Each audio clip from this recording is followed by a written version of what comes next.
And if I should... And welcome to Worship with the Unitarian Universalist Church of Ventura.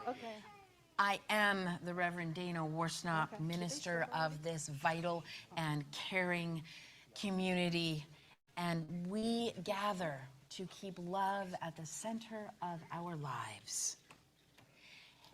And I welcome all of you here, whether you have been here for 30 years or 10 months or 10 minutes, and whether you strolled, rolled, zoomed, ran, or danced in, we are glad to have you join us. We are a community of many beliefs, identities, origins, sexuality, and genders.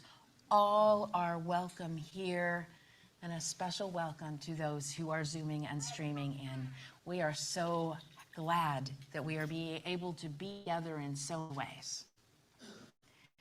We preface our service by acknowledging that our building rests on the ancestral homeland of the Chumash peoples. Let us pause and remember that we live on ground that is sacred, ground that cries out for justice and for responsible stewardship. In so remembering, may we find the courage to do our part to restore wholeness to the earth and all her peoples. Just a couple of announcements this morning. First is there is a women's potluck this coming Tuesday, the 26th at 6 p.m. in Berg Hall. And if you have questions, you can connect with Rena Pizzuto, who will be at the Connecting Center for connecting. Okay, it's a week from Tuesday. I'm ahead of myself in the month. Also, today is the last day to submit your auction items for our auction, which is October 7th. We currently have 137 items, and I set us a goal for 200, and we are behind that, getting there. I'm one of the reasons we're behind. I'm going to submit mine today. And we're happy to get more items. The auction committee is really happy about all of your generosity. I'm asking for more, just so you know. Also, the auction team, who you can tell who a lot of them are because they're wearing these masks, colorful masks and beads. They will be selling tickets in advance of the kickoff party, which is a Mardi Gras theme, which will be, they'll be selling tickets for the next 3 weeks in Berg Hall.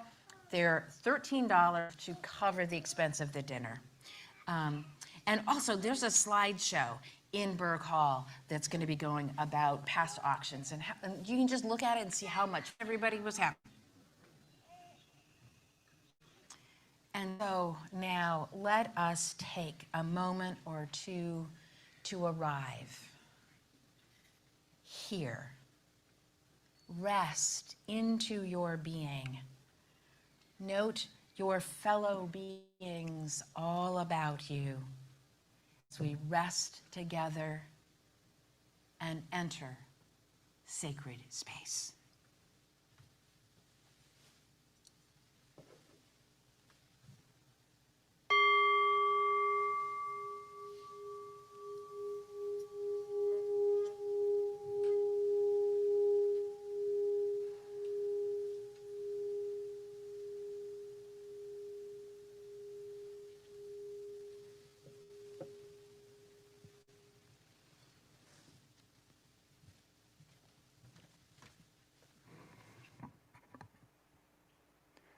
I am Worship Associate Rob March.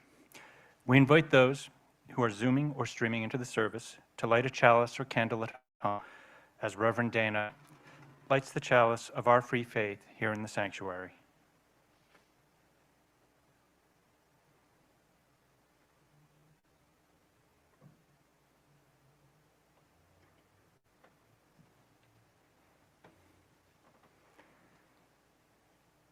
We begin our service this morning with Another World is Possible by Reverend Ashley Horan. Another world is possible. We say it again and again. even when the proof lies somewhere beyond the horizon, beyond our imagination. This is our faith. Another world is possible. Not somewhere else, another world, another lifetime, but here and now, for us and for all. Another world is possible. There are many routes towards liberation, toward freedom, but the abundance of options does not absolve us of the responsibility of acting. Another world is possible. Come, let us worship together. Good morning and welcome. I'm Carolyn Bierke, the music director, and I want to welcome you all here in the sanctuary and online. Our opening hymn today is Morning Has Broken. Please rise in body or spirit and join me in singing.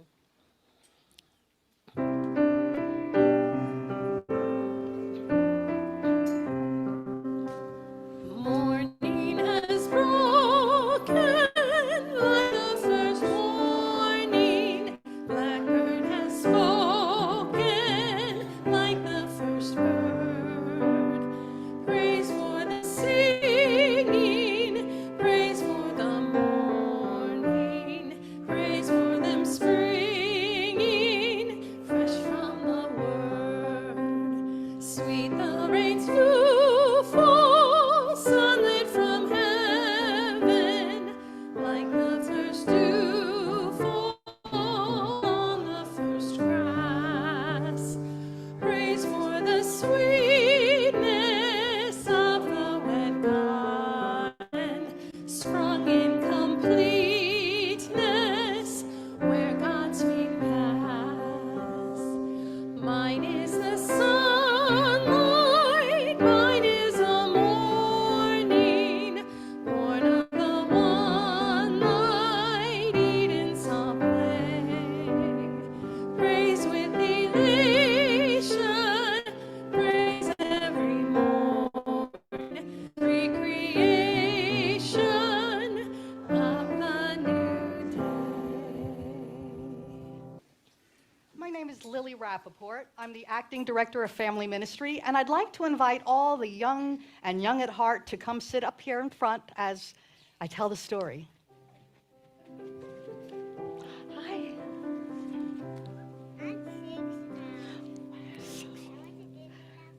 Oh. So today, our story is called Animal School, because today is the first day of RE. Good to see you. So, Animal School, written by Deborah Greenstein. Years ago, the animals in the great forest decided to start a school for all their children. Until then, it had been the responsibility of the parents to teach their children the skills that they needed to know. But the animals in the great forest wanted the children to learn from professional teachers. So they organized a school and they hired staff.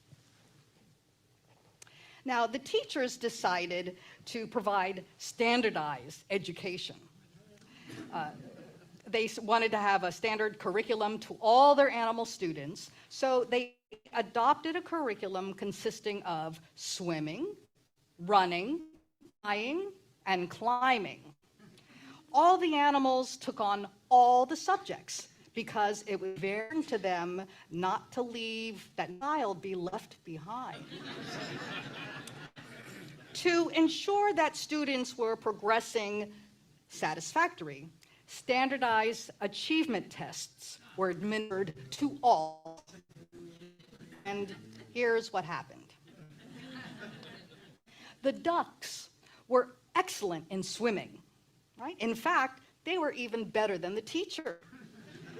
But some ducks made only pass grades in flying, and all of them were very poor in running. Since they were slow in running, they had to stay after school for remedial running practice. And they had to drop swimming in order to practice running during the swimming class time. The ducks' webbed feet became very sore, and the ducks were tired, and soon they were only average in swimming.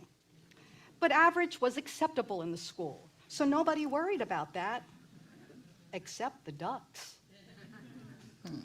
In running, the rabbits started at the top of the class, but they were very poor in swimming. And also, rabbits insisted on hopping around, so the teachers were concerned about their hyperactivity. So they made the rabbits walk everywhere instead of allowing them to run or to hop.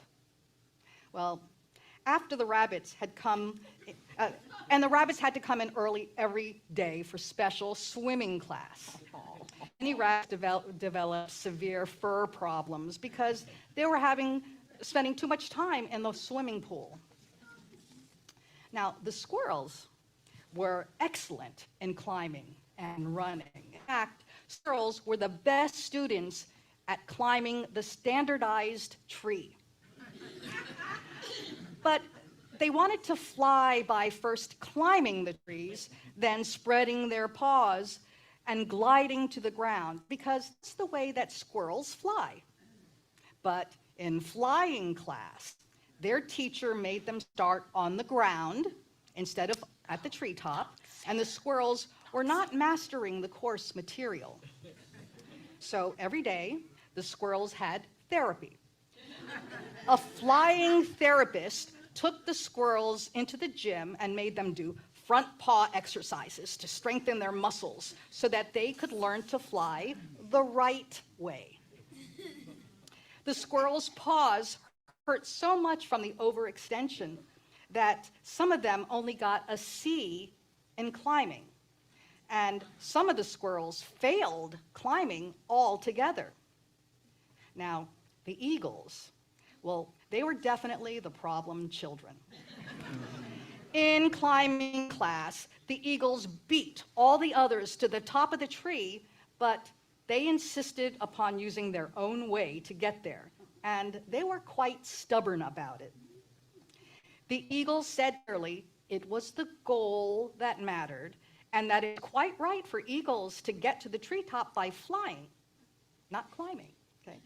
The school psychologists diagnosed them as having oppositional defiant disorder. And a strict behavior modification plan was developed for the eagles. Now, we can end this story in days. Sadly, in some schools, we still make squirrel children try to learn to fly by flapping their paws. And eagles for being defiant about being right about themselves.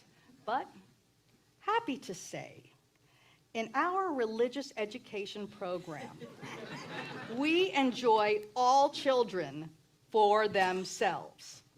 Each squirrel is perfectly wonderful squirrel. Each rabbit is a lovely rabbit, whether or not they choose to hop or skip or roll or walk. And each eagle is allowed to be an eagle. And we encourage each duck to swim and swim and swim and not to worry about learning how to run faster. And the moral is, when we try to make everyone the same, nobody is happy. Some can get hurt, and their very best gifts can go to waste. So let's celebrate our own uniqueness.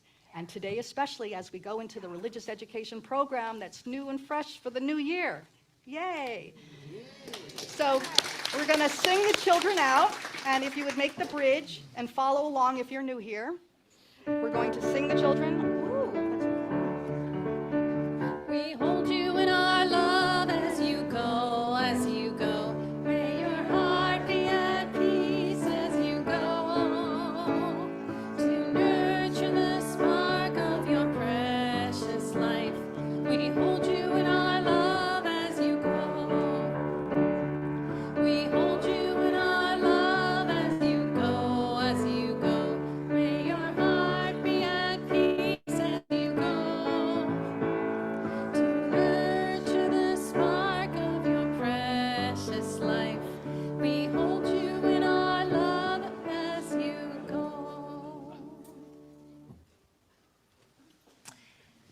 Sunday, this congregation gives away our collection to an organization in the larger community or to funds that help people in our church. Those of you at home have two ways to give. Through the link that will be posted in the chat, and by texting from your phone the number that will be on the next screen. Oh, it's on this screen. Look at how clever those magicians are. Yep. And those of you who are present can text to give, or you can still write a check and give cash, and then drop it at the basket at the back of the sanctuary, which is right back there, after the service. Our offering today goes to MICOP, the Mixteco Indigenous Community Organizing Project, to support over 20,000 indigenous migrants from the Mexican states of Oaxaca, Guerrero, Michoacan, who live and work in Ventura County. Language barriers prevent them from easily accessing available health and social support services, and their immigration status often places them at risk for labor abuses and exploitation. Because they often earn meager wages as farm workers with few benefits, if any, employee benefits, they are among the poorest workers in our region. MICOP advocates for fair employment practices and meets with new arrivals to provide case management, language interpretation, parenting classes, and assistance accessing immigration and health services. MICOP is, in short, one of the most powerful, effective grassroots organizations in our county. I thank you for giving generously as you always do.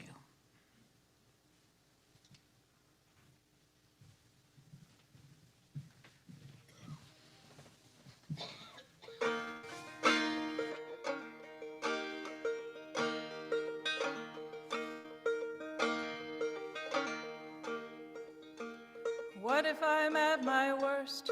Even if you're at your worst, I will be with you. I will be with you. What if I'm ashamed? Even if you're ashamed, I will be with you. I will be with you. What if, even if I will? What if, even if I will? What if, even if I will? What if, even if I will?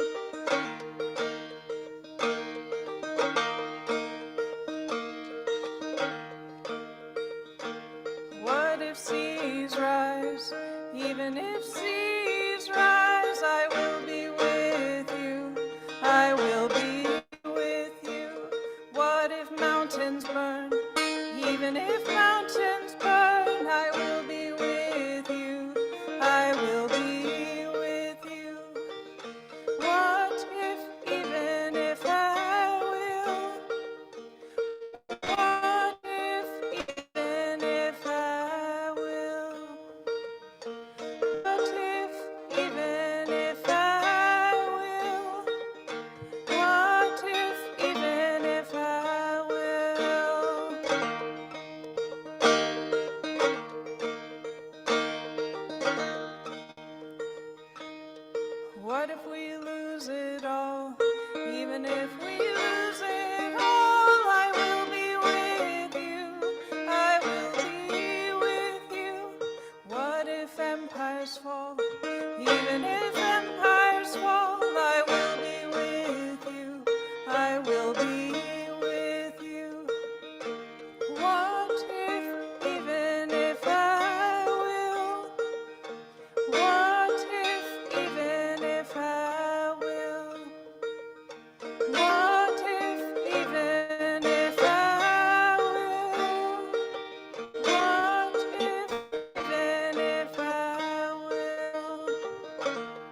Oh, Donalyn, it is lovely to have you and your banjo with us in worship yet again. We are ever and always grateful for the generosity of this congregation, which weaves a tapestry of love and helps us create a community of care that wraps around us all. Thank you.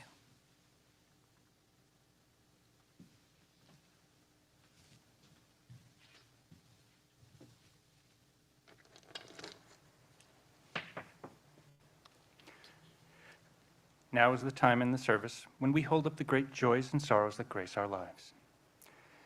We place stones in water for both the celebrations and sorrows in our hearts, making ripples that can be seen and are felt throughout our community.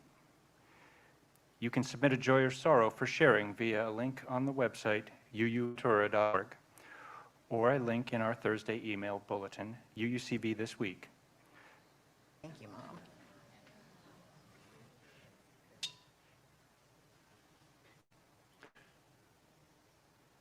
I invite you now to speak into the gathered community or to write in the Zoom chat the names of those you wish to celebrate or memorialize, or those in need of the love and grace of this beloved community.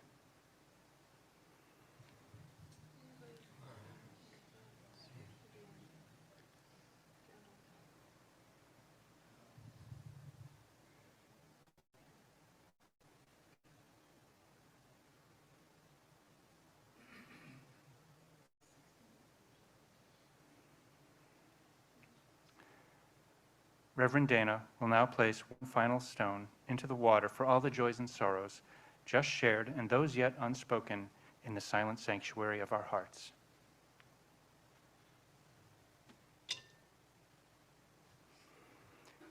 May we be truly grateful for all that is our life.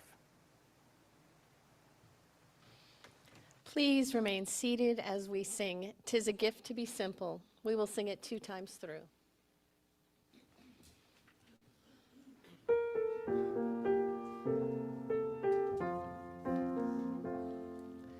"'Tis a gift to be simple, 'tis a gift to be free, 'tis a gift to come down where we ought to be, and when we find ourselves in the place just right, 'twill be in the valley of love and delight. When true simplicity is gained, to bow and to bend we shall be ashamed. To turn will be our delight, till by turning we come round right. 'Tis a gift to be simple, 'tis a gift to be free, 'tis a gift to come down where we ought to be, and when we find ourselves in the place just right, 'twill be in the valley of love and delight. When true simplicity is gained, to bow and to bend we shan't be ashamed. To turn will be our delight, till by turning we come round right.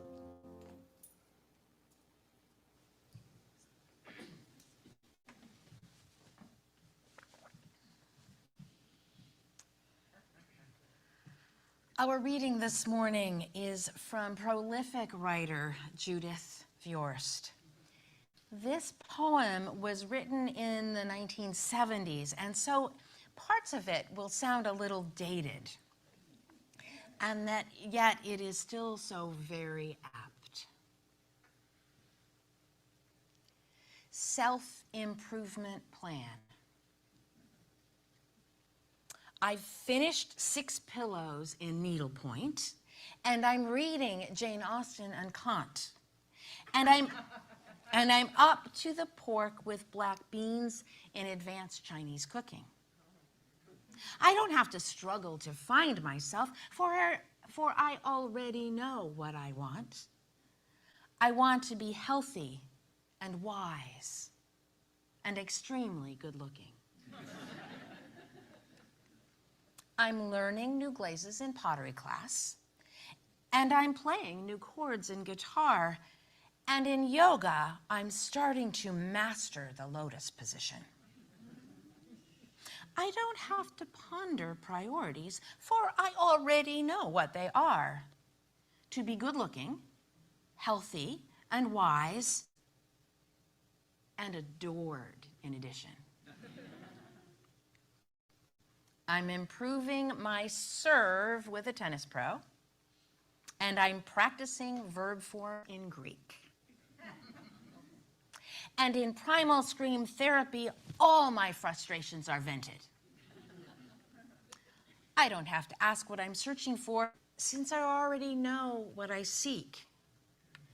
To be good-looking, healthy, and wise, adored, and contented. I've loomed in organic gardening, and in consciousness raising, there's no one around who can top me. And I'm working all day, and I'm working all night to be good-looking, healthy, and wise, and adored, and contented, and brave, and well-read, and a marvelous hostess, and bilingual, and athletic, artistic. Won't someone please stop me?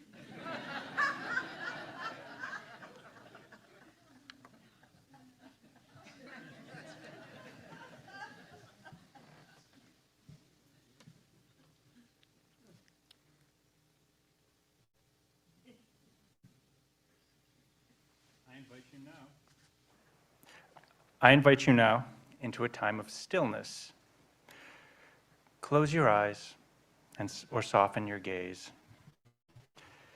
Sit quietly and notice your breath.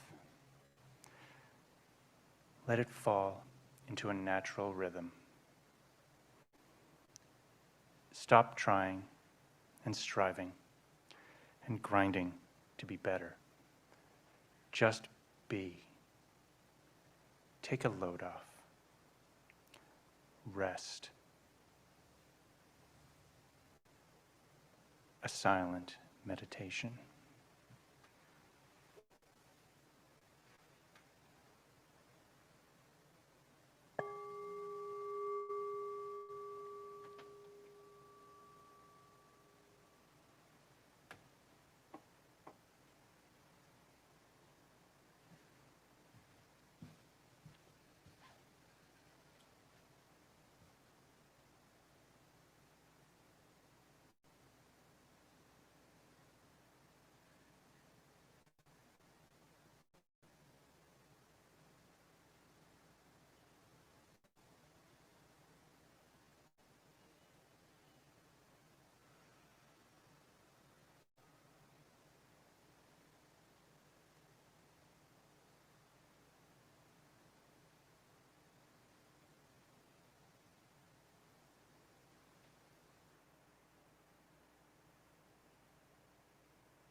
What have you endured, little bird, little bird? Migrate across continents, navigate with confidence. Though your flock diminished, your habitat vanished, still you take wing, still you sing, and the birds sing tra-la-la. The birds sing the song of creation. We are but creatures created and creators. We can heal the old wounds, become more and more tuned, make life sustainable. Peace is attainable. All have to eat, meet everyone's basic needs, tend the sick, the old and young, shelter for everyone. And the birds sing tra-la-la. The birds sing the song of creation. We are but creatures created and creators.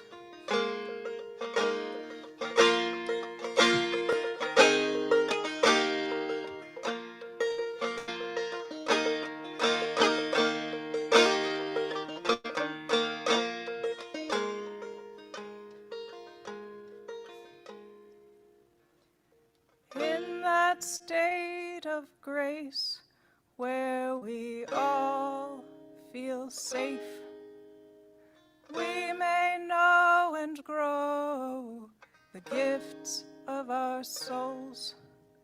Love and light magnify, abundance will multiply to bless one another. Thank the Creator. And the birds sing tra-la-la.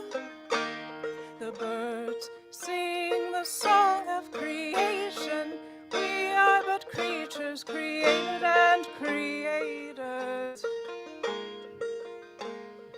Birds sing la-la.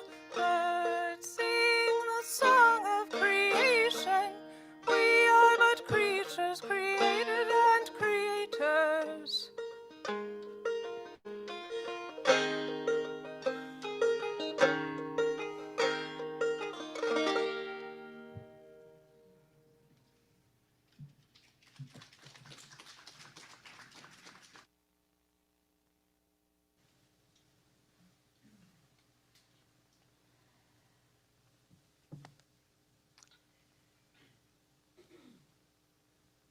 What I learned on my sabbatical.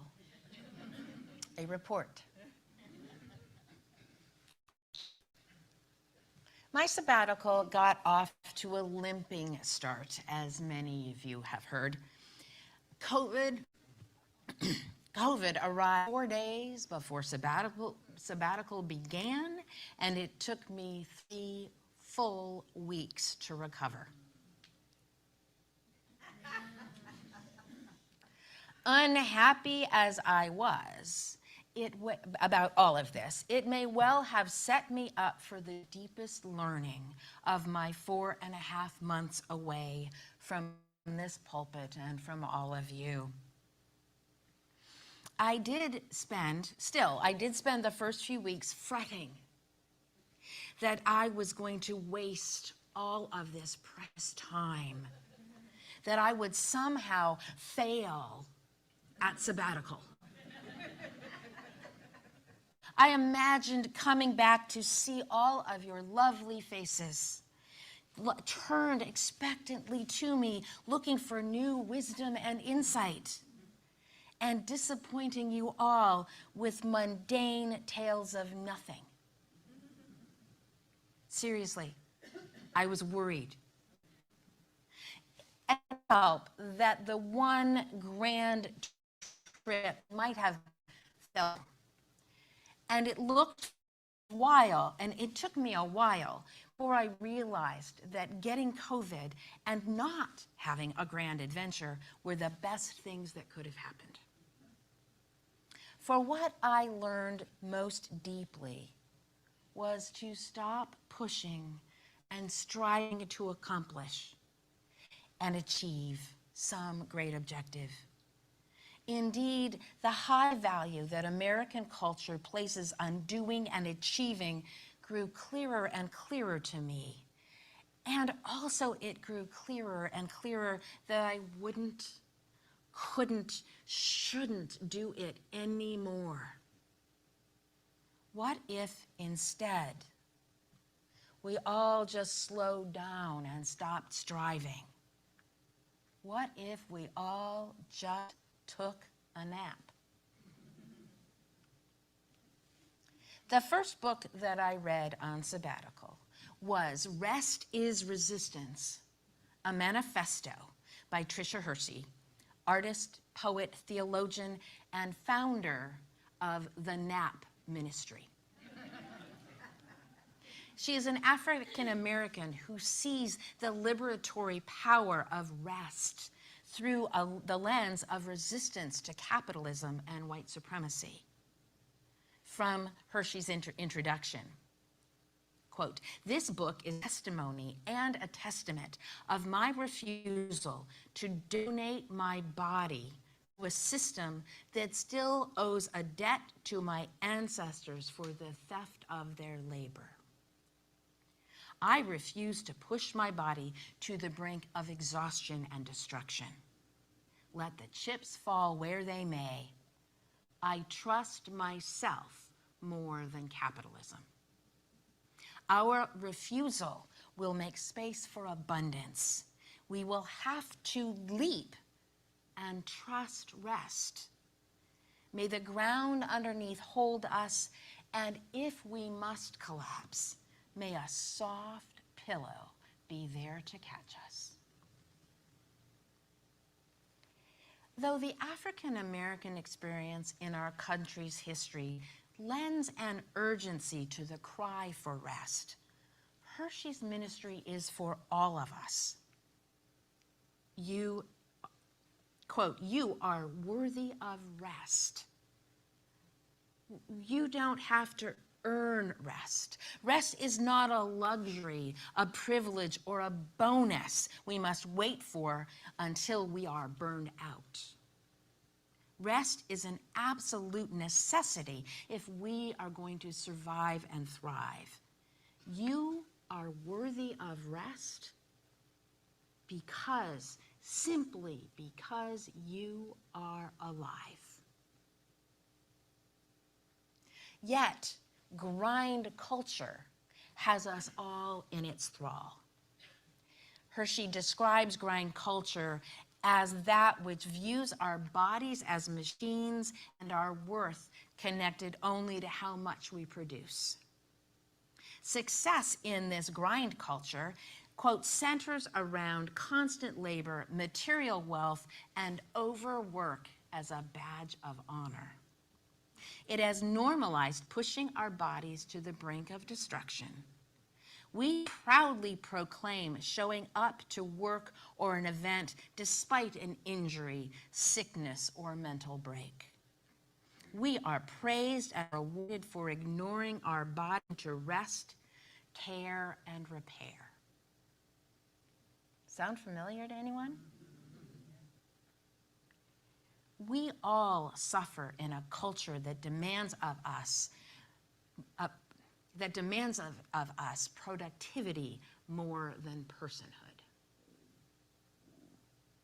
And it was this deeply internalized message that was compelling me to grind out a successful sabbatical.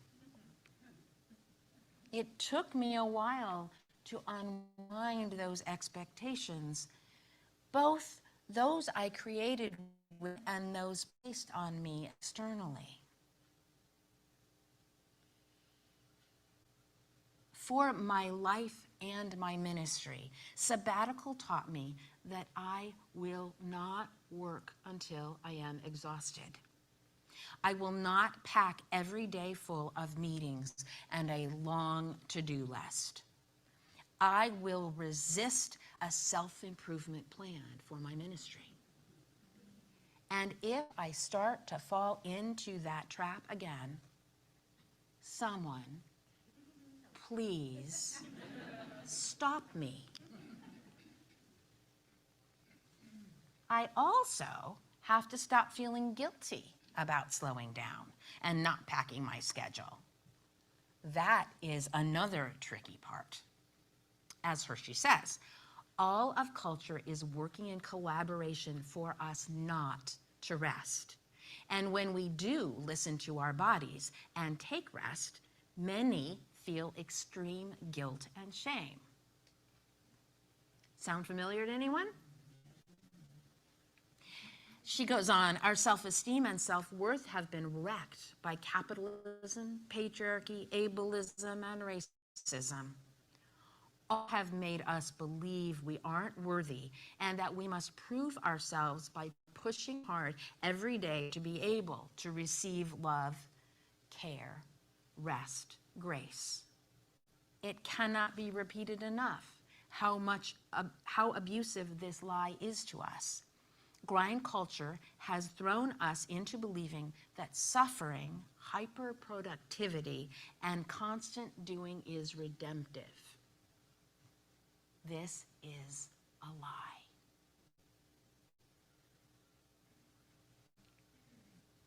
So, I'm coming back from sabbatical with a very real attempt to reset my goals in life and in my ministry. And I invite all of us in this community to reset our goals in your lives and in this very church community.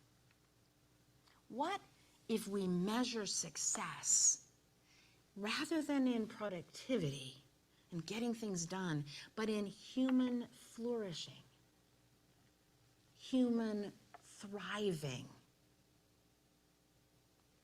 What if we don't need to strive and grind to get it all done now?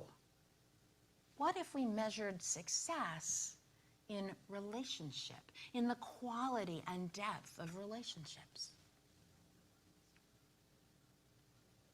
One practice that I took up on sabbatical was stopping and talking to my neighbors whenever I was out walking the dogs.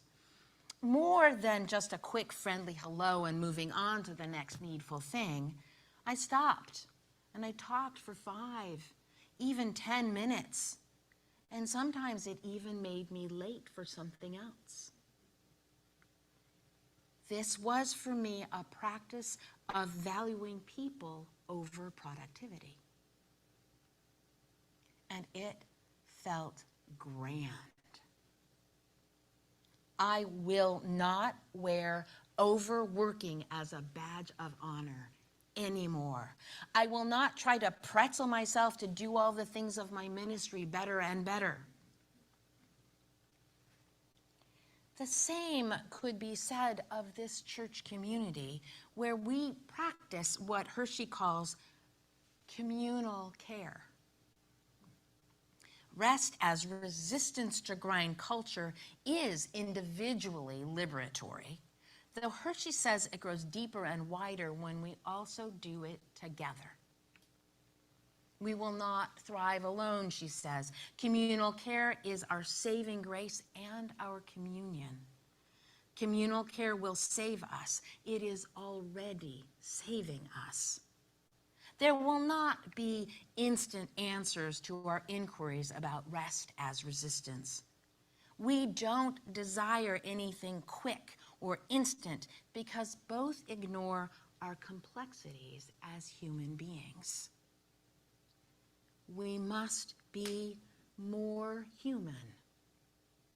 We want to bathe and soak in our complexities. We want to take our sweet time. Take our sweet time to be there for one another. As Donna Lynn just sang, what if seas rise? Even if seas rise, I will be with you. Even if empires fall, I will be with you. We get to be here for and with one another. Another thing that happened while I was away is that the world and the church moved farther away from a pandemic footing. We are certainly not living in a post-COVID world. Indeed, there may never be such a thing. And we're not entirely post-pandemic, though we're getting closer. There has been a recent rise in COVID cases, and yet I've been hearing public health officials talk about waves rather than spikes and surges. And so we're transitioning. How do we come together? How do we re-inhabit this building? How do we re-inhabit church in certain ways in the context of what has been and is still? And the thing is that COVID has changed us. And here is part of what I hope it has taught us. We can't control everything. We never could, though grind culture told us that we should be trying to control as much as we can all of the time, which is just completely exhausting. And what I also hope we are learning is that we need each other even more in this time where there is continued and constantly shifting sands. Trying to somehow go back to an imagined past sense of certainty will only make us more miserable in this identity. I mean, it was an imagined sense of certainty. It never really was in our control, and COVID just stripped away that illusion, and now we get to live in that world. We're not going back. We get to live in this world.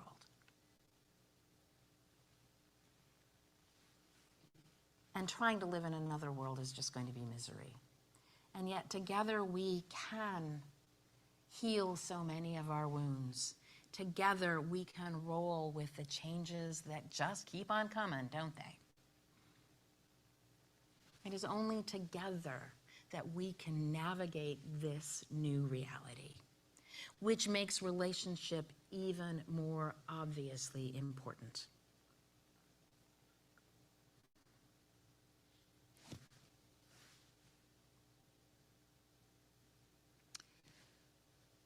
It's more the relationships of who we are as individuals and together. And perhaps another measure of success is in kindnesses given and received. Yes, we need to get stuff done in life. There is plenty to do. Yet can we measure success not by productivity alone, but in human flourishing, not striving constantly, but thriving, settling in and doing a little thriving. So go ahead and be a perfectly wonderful squirrel self, or your lovely rabbit self, soaring eagle self.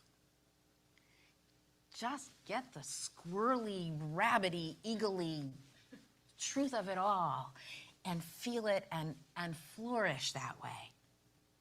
And sure, you can always try on new skills. Swimming, hopping, and flying can be fun as long as it doesn't have to be a necessary requirement of success. We all find ways to, if we all find ways to flourish and thrive, there will be enough of the rest. Enough, not too much. Abundance and goodness, yes, perhaps not massive profit and production. And if we get to a place of human flourishing, it will be evidence of justice being realized. Hershey again. My freedom from grind culture is ultimately tied up in the healing and liberation of those around me. Community care and a full communal unraveling is the ultimate goal for any justice work. For human flourishing doesn't encompass, is not evidenced by the massive wealth disparities in our country. Human flourishing means we all get to live and land and grow and thrive as who we are. This is how rest, simple rest, becomes resistance. Let's all go take a nap. Amen. And may it be so. I invite you now into a time of prayer.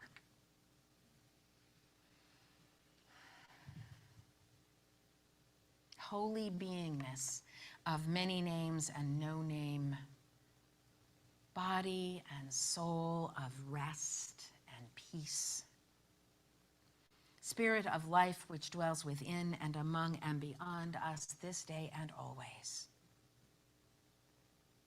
May we lay down our burdens. May we know that we are already worthy, already whole, that each of us is precious and loved, that we are each of us and all of us together.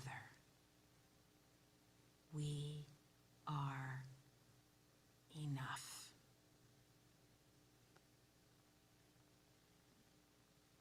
May we go forth together in communal care, relying on, leaning on, supporting one another, and knowing it will all ultimately be enough. Amen. And blessed be. Our closing hymn is Come Sing a Song with Me. Please rise, embody your spirit, and join me in song.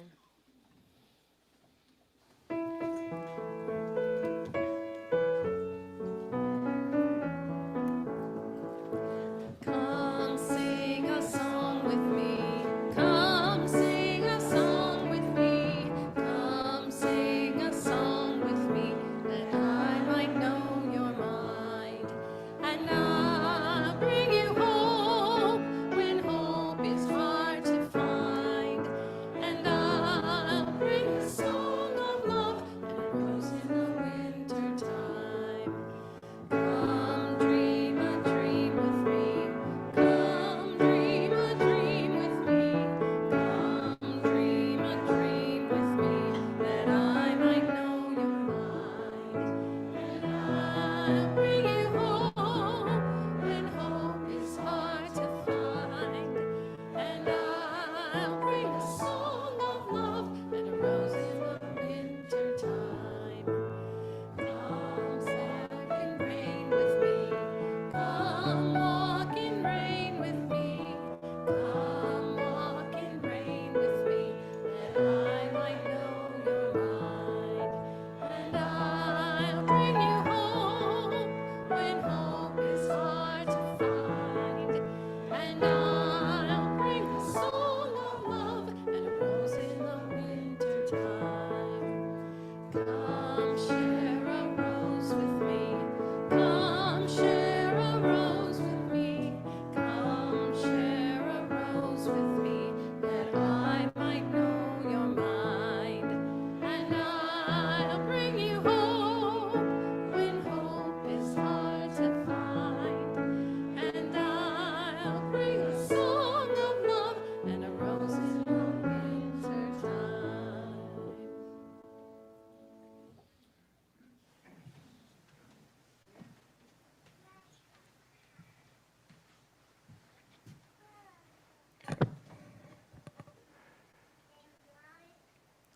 Please join me in reading the words on the screen as we prepare to extinguish our chalice.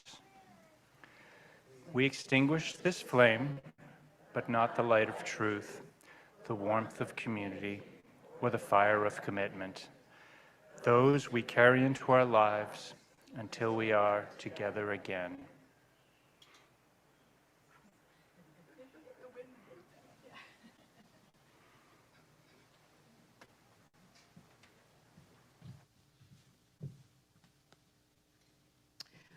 Just a couple of things before the benediction. Cash and checks can be placed in the basket at the back for my cup. Also, there's a table with a big circle over it called the Connecting Center, and if you want to know more about the church or connect with people, that's a great place to go. Also, don't forget that today is the last day to submit auction items, and you can get your Mardi Gras tickets during coffee hour. And lastly, after the benediction, please sit on back down for the treat of hearing another song from Donna Lynn. I leave you with words adapted from Tricia Hersey, the Bishop of Naps. If you must strive, strive to be more human. Bathe and soak in your complexities. Rest. It is your birthright. Get to know yourself and one another more deeply. Walk in rain together. And always, always take your sweet time. Go forth in love, go forth in peace. May it be so.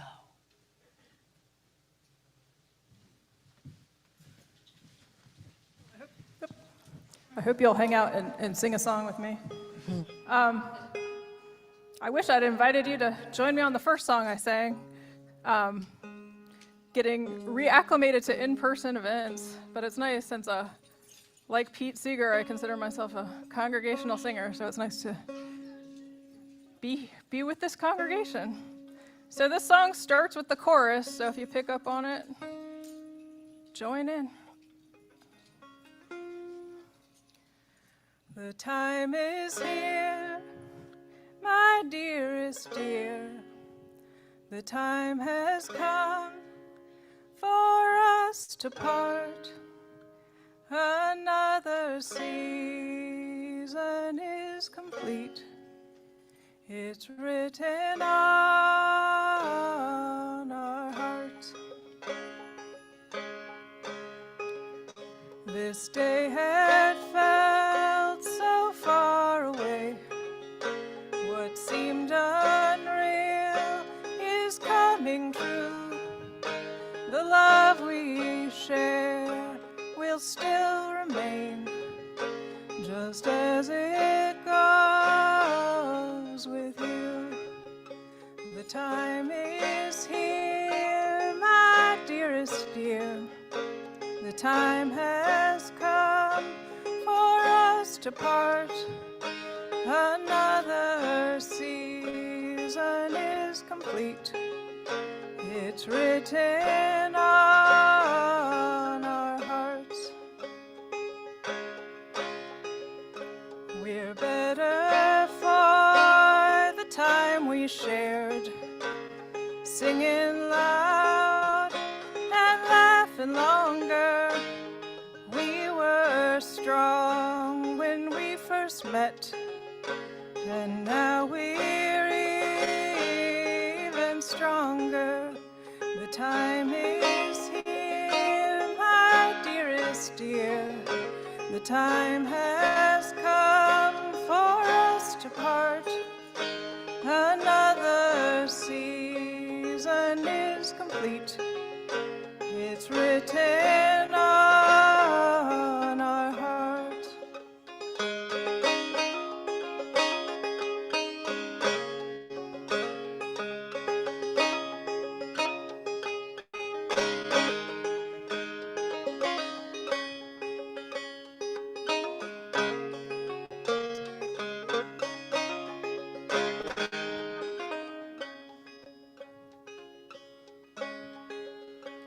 I've suffered needless misery, wanting life to stay the same.